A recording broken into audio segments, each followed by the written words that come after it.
dans un premier temps, est-ce que tu peux déjà te présenter toi et puis après, ta société? D'accord. Alors, avec les mots qui me viennent comme ça. Oui, bien sûr. Donc, moi, j'ai maintenant 36 ans et ça fait, en fait, le déclic, ça a été quand j'étais enceinte de mon premier enfant.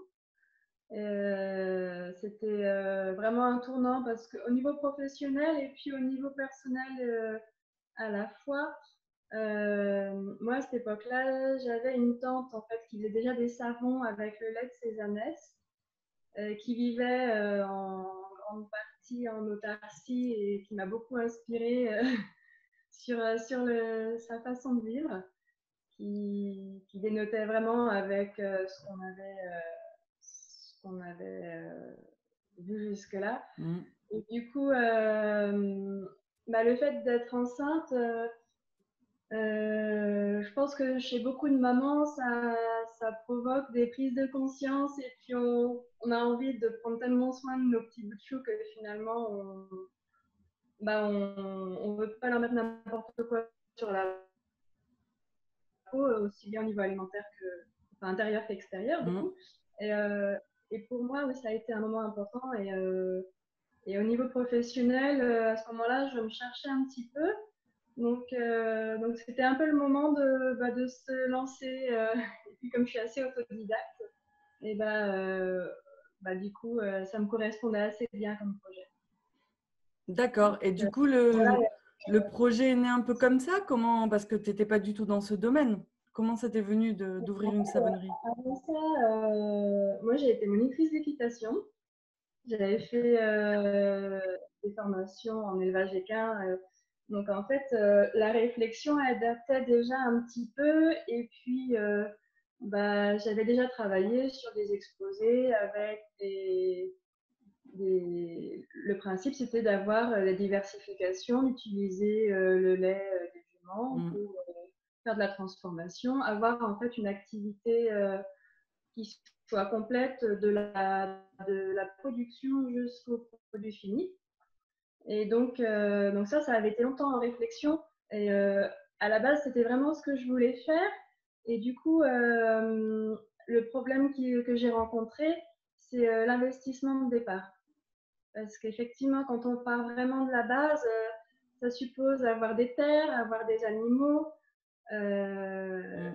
son laboratoire de transformation. Et en fait, ça faisait beaucoup, beaucoup d'éléments. Et puis, j'avais pas du tout les moyens de réaliser ce projet-là au Mmh. départ. Du coup, la meilleure des possibilités que j'ai trouvées, c'était de se concentrer sur la transformation dans un premier temps. Et puis, en fait, c'est aller vraiment dans le bon sens parce que finalement, d'avoir ses juments et son lait, ça suppose quand même, en fait, c'est deux métiers. Mmh. C'est deux métiers parce que, en fait, quand on regarde le nombre de matières premières dont on a besoin, le lait de jument, c'est une toute petite partie. Et de pouvoir produire tous ces ingrédients, finalement, on ne peut pas faire ça tout seul. Non. Donc, c'était bien de pouvoir se fournir auprès de producteurs locaux. Et puis, après, le projet, en fait, c'est vraiment axé sur la production des savons, des shampoings, et puis développer les soins, tout ce qui est dentifrice, déodorant, crème et compagnie. D'accord, et au niveau, du coup, création, des formules et cetera, est-ce que tu t'es formée toute seule, ailleurs? Comment tu Alors, es? je suis très autodidacte dans ce phénomène-là. Évidemment, au niveau des savons, j'avais ma tante, donc Mmh. voilà. Mais à l'époque, tout ce qui était shampoing solide et les soins annexes, en fait, c'était assez peu connu. À Mmh. l'époque, il y avait Lush, donc c'est pas français, mais ils ont beaucoup de boutiques sur le territoire français. Et, euh, et sur le principe m'a beaucoup plu sur le solide, sans bouteille, sans eau. Et du coup, j'avais envie de travailler là-dessus. Donc, ça a été un travail personnel au départ. J'ai pas suivi de formation spécifique sur ces produits-là. Et du coup, il y a eu un an de formation, d'auto-formation, Mm. hein, qui, qui m'a amené à produire les premiers shampoings solides. D'accord. Donc en fait, c'est quand que tu as monté la savonnerie? En quelle année? En 2013. 2013. En 2013, c'était le début des tests. C'est 2014, début de l'aventure. D'accord. Et oui, effectivement, c'est il n'y a pas si longtemps, mais en même temps, il n'y avait pas beaucoup de monde à l'époque. Donc, c'est ça. Et du coup, Pour tu as illustrer, commencé. pardon, Non, excuse-moi. non, vas-y, dis-moi. Pour illustrer un petit peu le fait qu'effectivement, il n'y avait personne, enfin, en France, bah, on se comptait sur les doigts d'une main, en fait, Mm. à cette époque-là, moi qui ne connais rien en informatique. Quand j'ai créé le site de la savonnerie, automatiquement, il a été en première page pendant peut-être un an, sans rien y connaître, sans référencement particulier. Donc c'est pour dire, enfin aujourd'hui on est aux fraises alors qu'on a un volume de clients et de ventes qui est important. Mais aujourd'hui il y a peut-être 400 savonneries sur le territoire français qui se sont créées depuis. Donc Mm. c'est vraiment un phénomène assez récent et qui est monté en flèche là, en quelques années, en 5-6 ans, quoi. Ouais, ah, c'est clair. Et du coup, donc toi, est-ce que tu as commencé par les savons et après tu as introduit les shampoings solides et puis d'autres produits ou tu as commencé avec tout? Alors, en fait, moi, le défi, c'était de pouvoir vivre de mon activité au bout d'un an. Je m'étais dit, voilà, si j'arrive à avoir un salaire de 1 000 euros au bout d'un an, c'est que c'est bien et que je pourrais continuer dans cette voie-là. Et donc, pour arriver à cet objectif-là, je me suis dit que si je faisais comme ma tante que des savons, ce serait peut-être un petit peu compliqué. Donc, très très vite, en fait, mon cheminement il s'est aussi orienté sur les shampoings solides et puis compléter avec tous les produits finalement qu'on utilise dans la salle de bain. Ok, ça marche.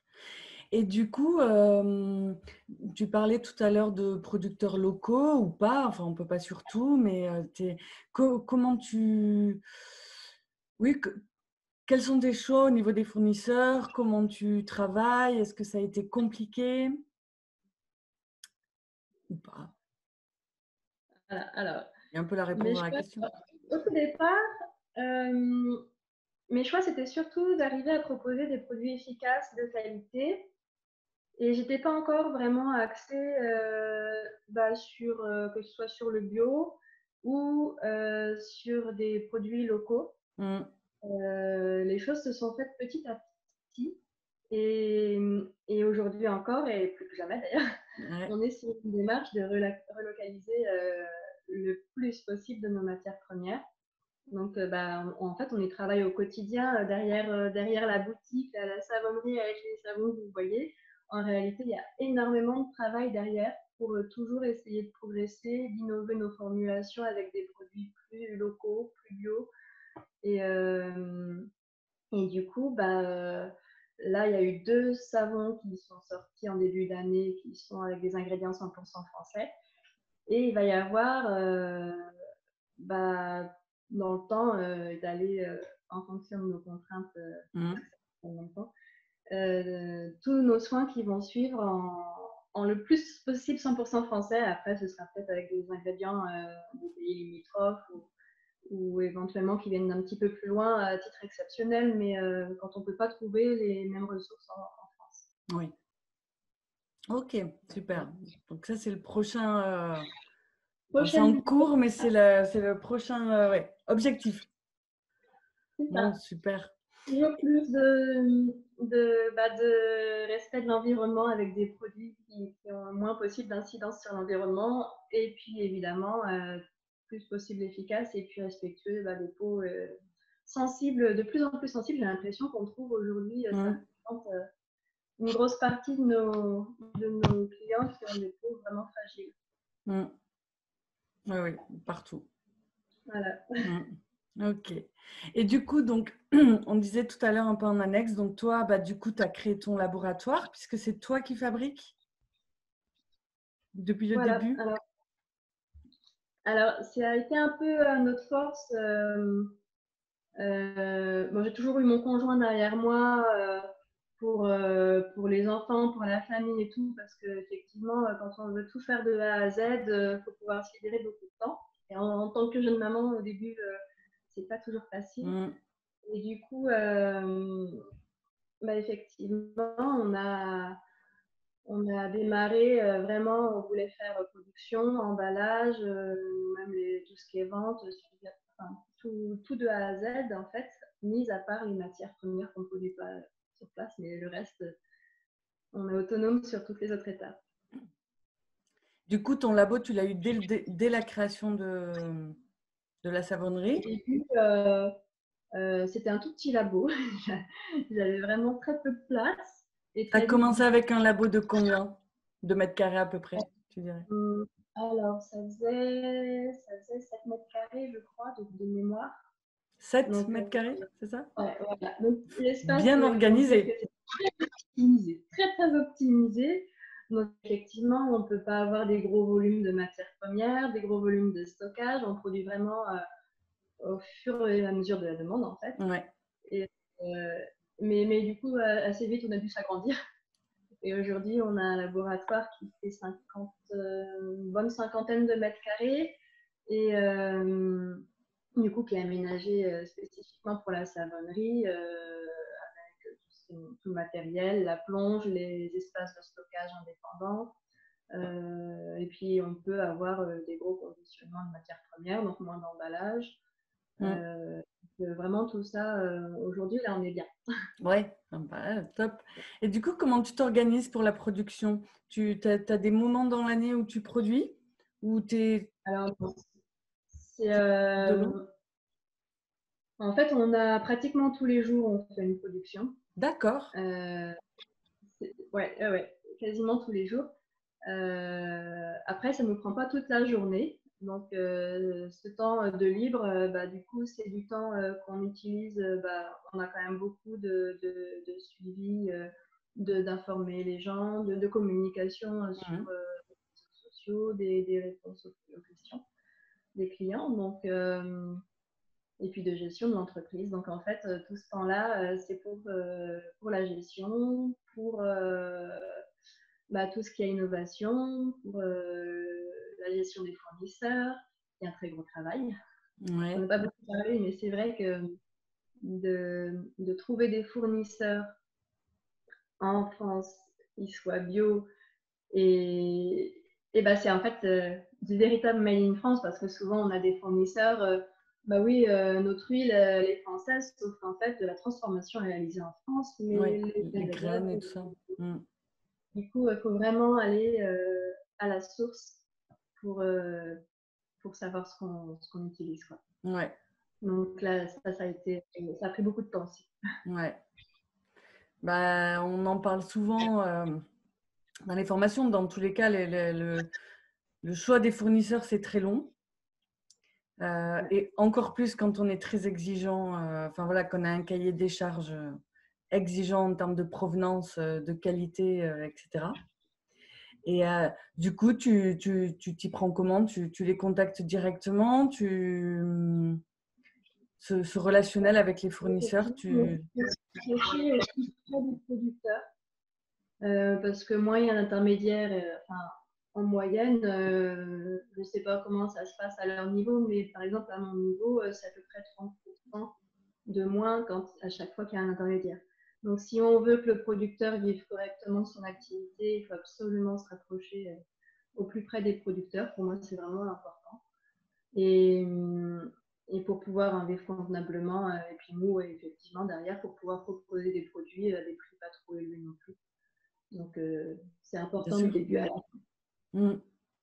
fin. Et est-ce que du coup, c'est des producteurs qui ont déjà l'habitude de travailler en cosmétique ou est-ce que c'est toi qui les fais basculer dans ce monde-là avec aussi la réglementation?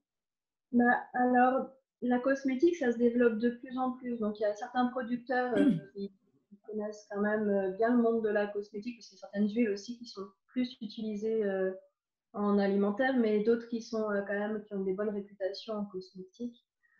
Après, moi, je connais pas tous leurs clients, Mais, mais je pense que plus ça va aller et plus ils auront de la demande en cosmétique. Avec les savonniers, les petites savonneries comme nous, ça représente quand même de plus en plus de monde. Mm. Ah oui, c'est sûr, et il y a de plus en plus de personnes qui veulent vraiment du Made in France, Ouais, c'est ça. donc qui convertissent les producteurs à la cosmétique.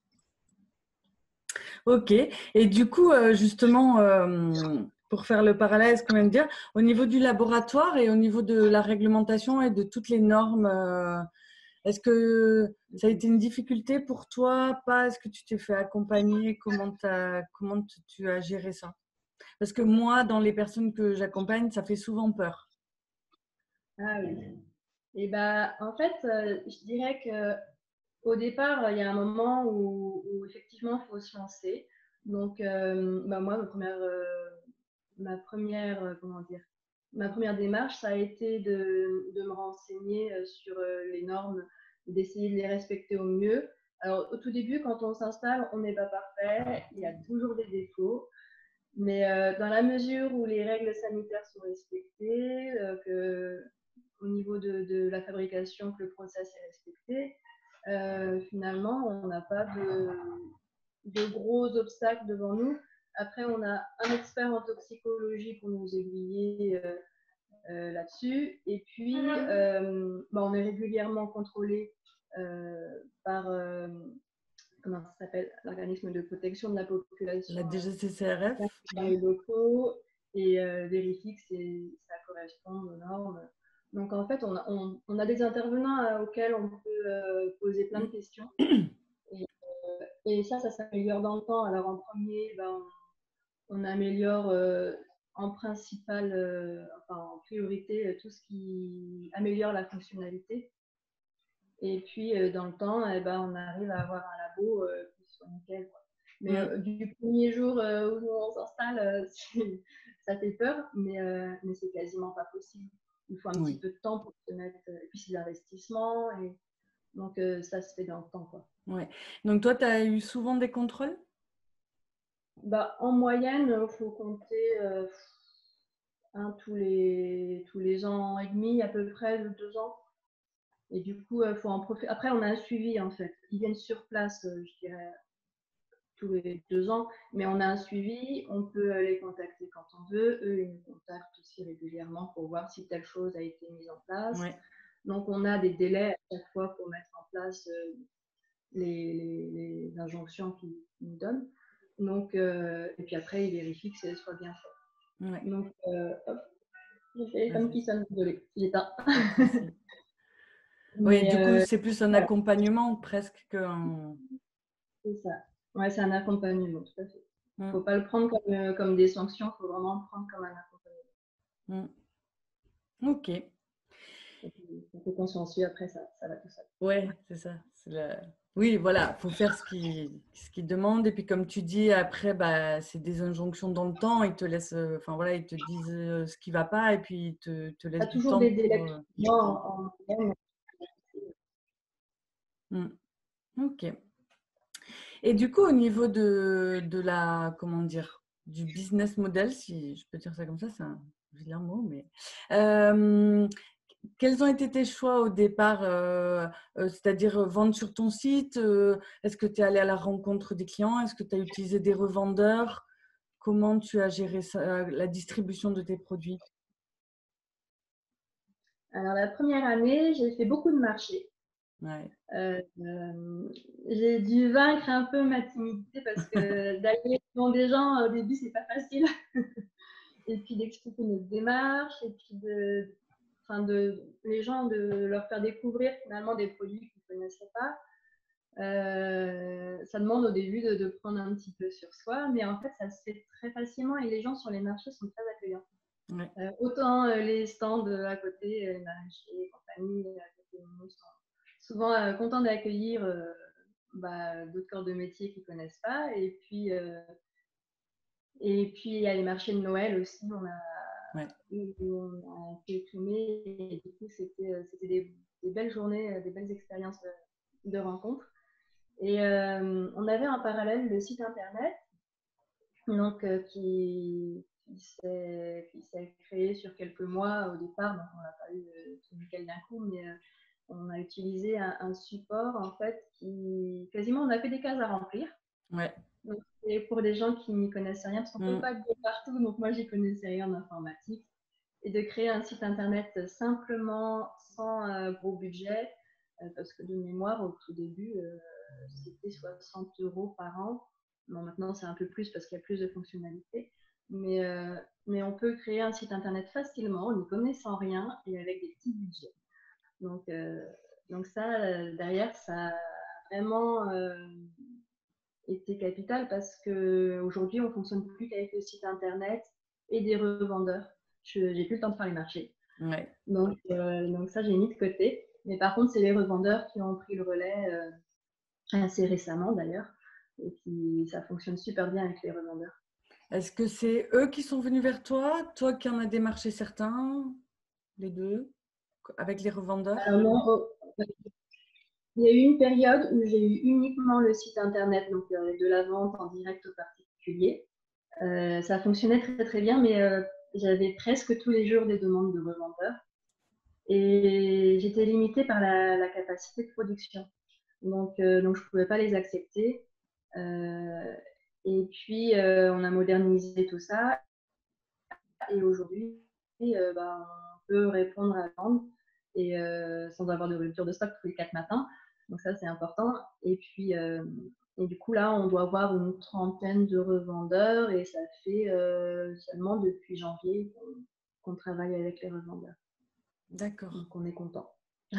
Oui, moi, je faisais partie des gens qui envoyaient un mail, mais c'était pas possible.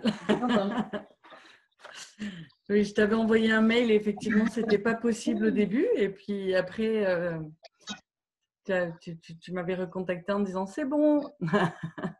Donc, et du coup, ça vous a obligé à modifier votre façon de travailler, d'accepter les revendeurs? Tu parlais de modernisation. Alors, sur notre façon de travailler, nous, ça n'a pas tellement changé parce que, en fait, dès qu'on a pu produire des quantités plus importantes, du coup, on s'est dit, banco, c'est maintenant qu'il faut y aller. Et puis en même temps, il y a quand même beaucoup de gens qui sont contents d'aller voir les produits, de les sentir, de les toucher, de voir à quoi ça ressemble. Et du coup, les revendeurs autour de chez nous, on les a rencontrés, certains, et ils sont vraiment ravis du contact avec le client sur ces produits-là, ça marche très bien. Ouais. Voilà. Est-ce que vous, est-ce que c'est plus une visibilité? Enfin, ça permet d'avoir une visibilité et après de la marque et tout ça. Est-ce que ça a vraiment fait un boom en termes de quantité de passer par des revendeurs? Alors, je dirais, ça a un petit peu augmenté la visibilité, oui. Un petit peu. Après, c'est vrai que comme on préparait un changement de statut pour pouvoir associer mon conjoint à l'entreprise, c'est arrivé un peu au même moment et du coup, on a essayé d'être un petit peu plus communicatif sur notre activité via les réseaux sociaux. Pour que justement préparer cette transition qui est toujours un peu délicate pour les entreprises, entre auto-entreprises. Et là, en ce moment, du coup, on passe en SARL. Et c'est vrai que du coup, ça demande. Il y a une grosse marche quand même. Donc, il faut la franchir en s'étant préparé un petit peu à l'avance. Ouais. Donc, c'est ce qu'on a fait. Et Okay. effectivement, les revendeurs, ça donne un bon coup de pouce quand même. Ouais. Parce que jusque-là, tu étais en micro-entreprise?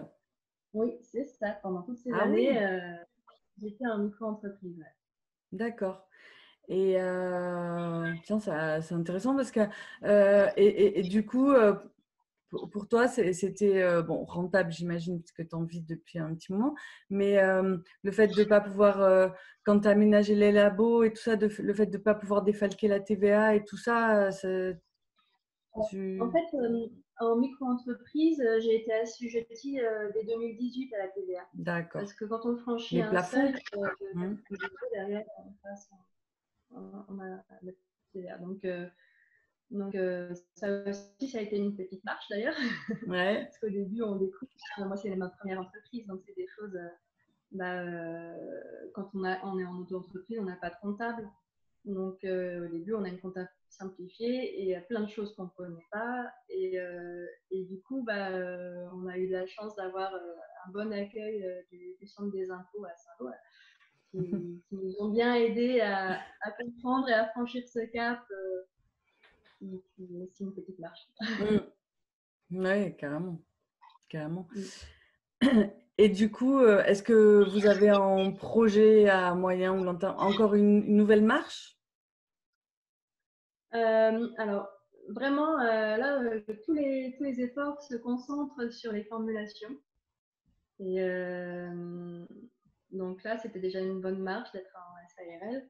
Et du coup, effectivement, on a la liberté après d'embaucher plus facilement en fonction du travail. Donc ça c'est quand même un gros point positif. Et après, ouais, voilà, pour moi, puis en plus, c'est ce que j'adore. Tout ce qui est innovation, formulation, ça me passionne. Donc, je ne compte pas mes heures quand j'ai un petit peu de temps devant moi. C'est un grand plaisir de travailler sur ces formulations. Ok. Parce que là, pour l'instant, enfin, vous êtes tout seul avec votre conjoint ou tu as du monde qui travaille avec toi? Non, j'ai ma maman qui est auto-entrepreneur aussi et qui est active sur les emballages. D'accord. Donc, c'est elle qui prépare les colis et qui les expédie. Donc, ouais, heureusement qu'elle est là aussi. Bah oui, parce que ça prend du temps aussi. Ah oui, oui. Ouais. Ok. Donc, du coup, elle va pouvoir intégrer l'entreprise également et puis avoir un statut de salarié. Donc, parce que là, c'est à partir du 1er août qu'on a notre nouveau statut des SARL. Super. Nouvelle aventure. L'entrepreneuriat n'est que aventure. C'est ça, tout le temps. C'est clair. Et je rebondis sur un truc un sujet que tu as abordé tout à l'heure. Je ne suis pas revenue tout de suite, mais c'est la communication. Oui. Tu disais que là, avec ton conjoint, vous étiez un peu mis, un peu peut-être beaucoup, à expliquer ce que vous faites, à communiquer, etc. Est-ce que c'était quelque chose qui aujourd'hui vous semblait indispensable ou pourquoi avoir mis un petit coup de pouce sur la com? Alors, la communication, c'est pas du tout mon conjoint, c'est moi. C'est toi. Ok. Ouais. Lui, il sera plus sur la production, gestion des stocks, enfin tout ça. Et tout ce qui est gestion, communication, c'est plus moi. Et puis, il y a aussi une autre auto-entrepreneuse là, qui commence un petit peu à travailler avec nous sur justement la communication. D'accord. Mais ça, c'est un tout début d'aide, en fait, finalement, pour continuer de développer. Et du coup, la communication, elle s'est beaucoup faite au départ par les gens eux-mêmes, par le bouche à oreille. Et énormément, au début, j'ai très très peu fait au début d'activité de communication sur les réseaux sociaux. Et il y a même un moment donné, quand j'étais enceinte de ma petite deuxième, là, je ramais un petit peu à suivre le mouvement et j'étais plus là à essayer de dire non, ne me commandez pas trop. Et j'étais un petit peu distancée, j'avais pas encore les locaux suffisants pour produire beaucoup. Avec la grossesse, on est quand même un peu fatigué, on fait attention à tout ce qui est huile essentielle et compagnie. Donc, c'était une période un petit peu compliquée parce que du coup, j'étais un petit peu débordée de travail. Et après ça, du coup, dès qu'on a eu davantage de place avec nos nouveaux locaux, là, on peut communiquer plus parce que derrière, on sait qu'on va avoir de quoi fournir les gens. Et du coup, c'est un gros soulagement d'avoir des locaux appropriés, du matériel approprié, d'avoir une bonne routine d'installer. C'est important. Du coup, en fait, donc, la savonnerie, elle a toujours évolué depuis 2014 que tu l'as créée. Quand tu as démarré au départ, comment dire, quels ont été tes investissements? Enfin, parce que tu disais que du coup, au niveau investissement, tu n'avais pas pu non plus acheter des terres et des, et des chevaux et tout ça. Du coup, tu as investi dans quoi? Le labo, les matières premières, le petit site? Alors, en gros, de mémoire, mon budget, c'était à peu près de 2 500 euros. Ah oui. Ouais. Donc, donc avec ce budget-là, bah, on fait attention. Ah oui, Donc, c'est clair. et au début, bah, c'est simple, hein, c'est les matières premières et le matériel de base, hein. C'est vraiment les deux choses. Et surtout que toutes les validations auprès d'un expert en toxicologie, ça coûte pas mal de sous aussi. Donc, en fait, il faut tout calculer. Faut savoir combien on fait de formulations. En moyenne, on a 300 euros à peu près de frais de dossier pour des cosmétiques. Donc, ça peut vite monter. Et donc, ça se fait étape par étape, mais il faut le prévoir, quoi. Et du coup, le labo, il était chez. Tu avais pu aménager une pièce chez toi au début? Enfin, où tu avais un lieu pour pouvoir aménager? Une pièce de la maison qu'on avait dédiée à ça et qui n'était pas encore tout à fait aux normes au tout début. Et puis, progressivement, voilà, comme on disait tout à l'heure, on s'améliore. Ok, super. Ok, bon, c'est intéressant. Vraiment, step by step.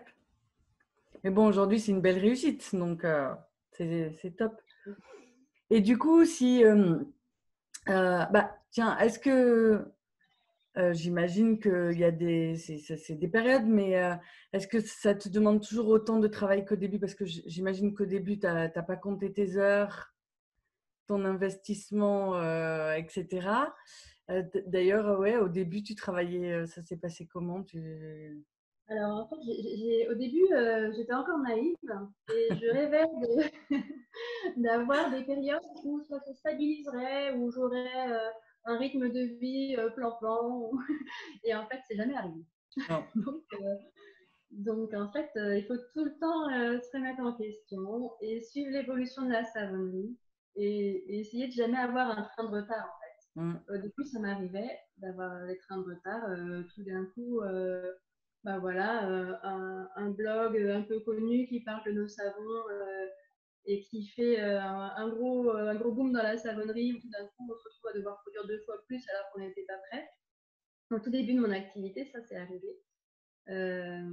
Donc, c'est que de l'anticipation en fait d'avoir une entreprise. Il faut tout le temps se remettre en question et c'est ça qui est assez prenant.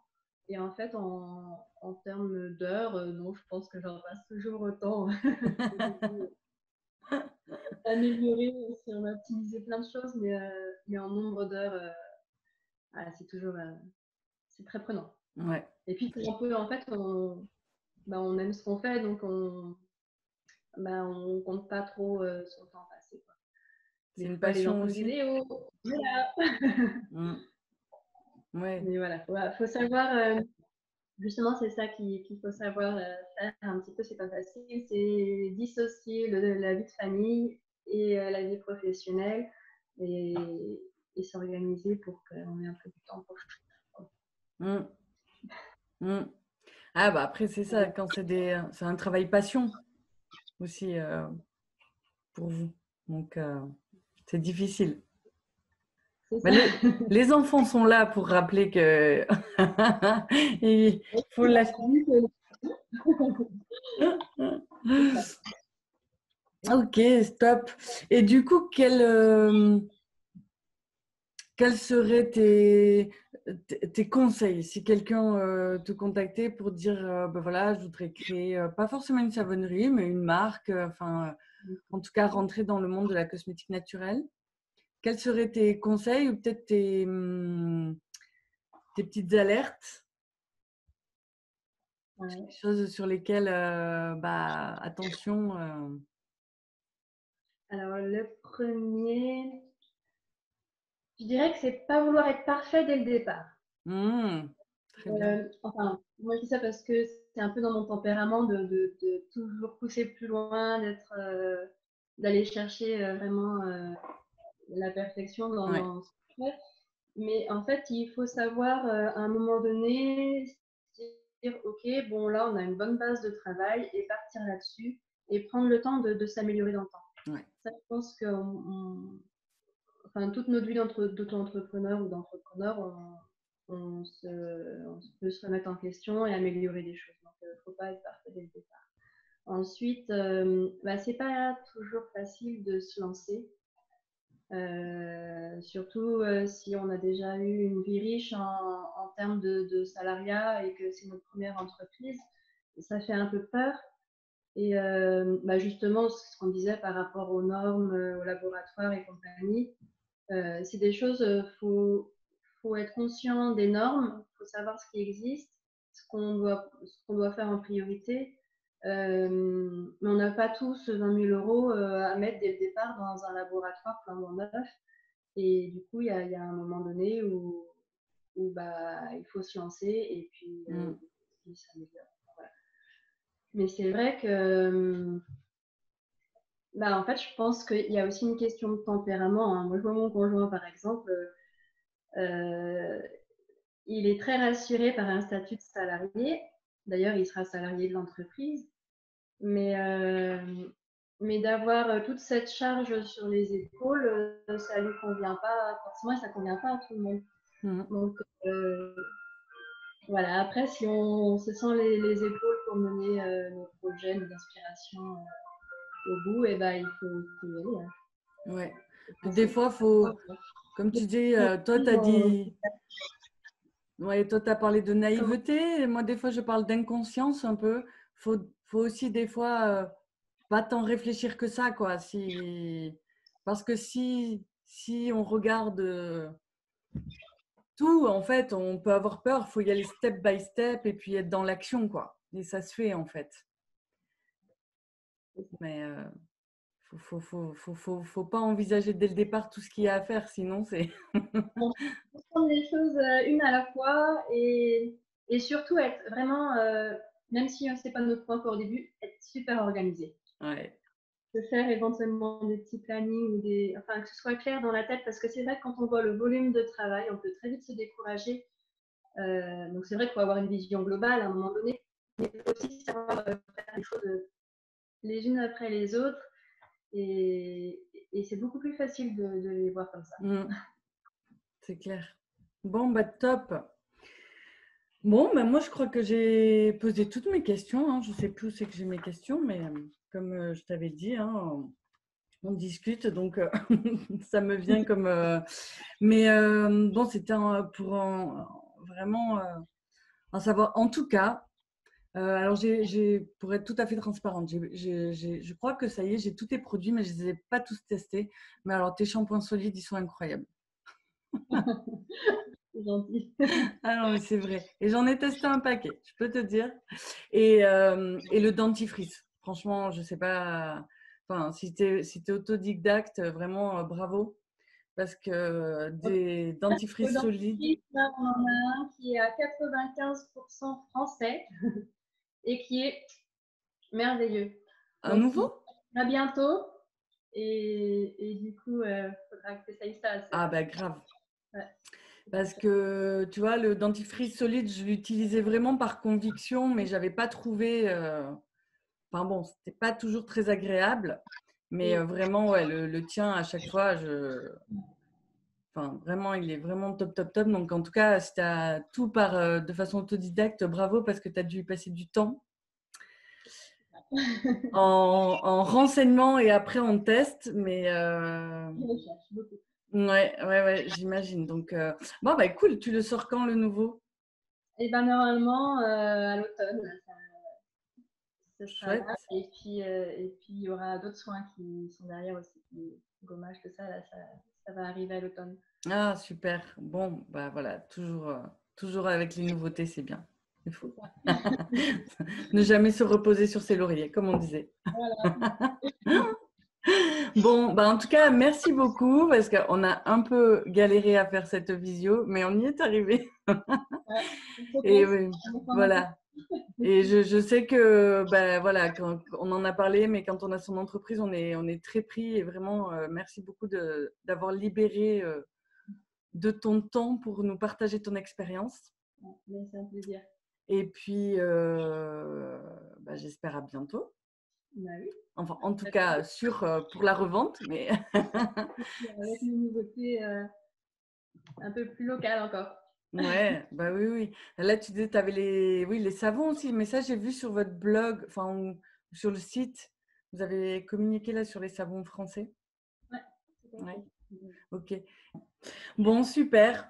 Bon, du coup, ça ne sera pas de production ce matin? Si? C'est trop tard? Non, pas de production, mais on a des découpes à faire. Ah, voilà. Hier, le shampoing, le savon à l'huile d'olive. Donc, tout à l'heure, il va falloir démouler. Et puis, peut-être ce soir, souvent, ça tombe, pas de chance, hein, le bon moment pour couper, ça tombe à 23h, tu vois. Et puis, on est pour 4 heures de découpe. Ah, c'est aussi précis que ça? Il y a certains savons, oui. Parce que tu attends le lendemain matin, tu casses tes fils de découpe et tu galères. Donc, si tu veux pas galérer, il faut être là au bon moment. Et c'est vrai qu'une nuit, ça dure quand même 12 heures. Hein, donc, ouais. des gros blocs de savon. Et ouais, parce que du coup, c'est 4 heures de découpe. On a 150 kilos là, de savon. On est fait par. On a 5 gros bacs de 30 kilos. Donc, ouais, ça en fait quelques-uns à débiter. Et puis, on a 2 formats et puis bientôt un 3e d'ailleurs. Super. Un peu plus gros de 450 grammes. Là, ouais. Et du coup, ouais, on fait ces 3 formats-là. Et du coup, tu as 4 bacs de 35 kilos? De 30 kilos, ouais. De 30 kilos, pardon.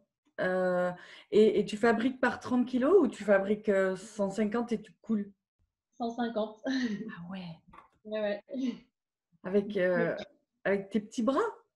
Non, mais en fait, on a une grosse marmite et on a un soudeur à côté qui nous a fait un système de bascule qui est super facile. Et du coup, j'ai pas de force à mettre. Je ne soulève pas 150 kilos. Et du coup, voilà, j'ai mes moules et puis Tu coules directement avec la bascule. C'est ça. Ouais, il faut être ingénieux hein, quand on n'a pas de bras pour 150 kilos. On a un soudeur à côté. Il avait le matériel qu'il fallait pour me faire ça. Et puis, parce que c'est vrai que si tu achètes, tu sais, il y a des grosses marmites à confiture qui ont déjà ce système-là, mais c'est pareil, ça coûte une fortune. Et en réalité, ce système-là fait maison avec le soudeur d'à côté, et ça coûte beaucoup moins cher et puis c'est super adapté. Eh ben oui, sur mesure. C'est ça, sur mesure. Ouais, un jour, t'es jusqu'au bout. T'es en Normandie, toi, c'est ça? Ouais, c'est ça. Ah, il faut, à l'occasion, un jour, on ne sait jamais. J'aimerais bien venir voir ça. C'est ça. Si tu cherches la fraîcheur, tu vois, en ce moment, ici, on a 20-25 degrés. Ah ouais. Il y a toujours un peu d'air. Si tu as trop chaud, tu passes dans le coin. Ça, c'est clair. En ce moment, c'est horrible chez nous. Donc, j'ai des amis en Bretagne, donc je monte des fois. Mais c'est clair que j'aimerais bien, à l'occasion, j'aime bien aller voir mes fournisseurs aussi, moi aussi. Donc, généralement, je profite de me balader pour faire des petits coucous. Donc, à l'occasion, si je monte par là, je te contacterai. Ouais. Bon, ça marche. Merci beaucoup, Laetitia. De rien. Bonne continuation, puis à très vite, j'espère. Ouais, super. Merci bien. Ciao.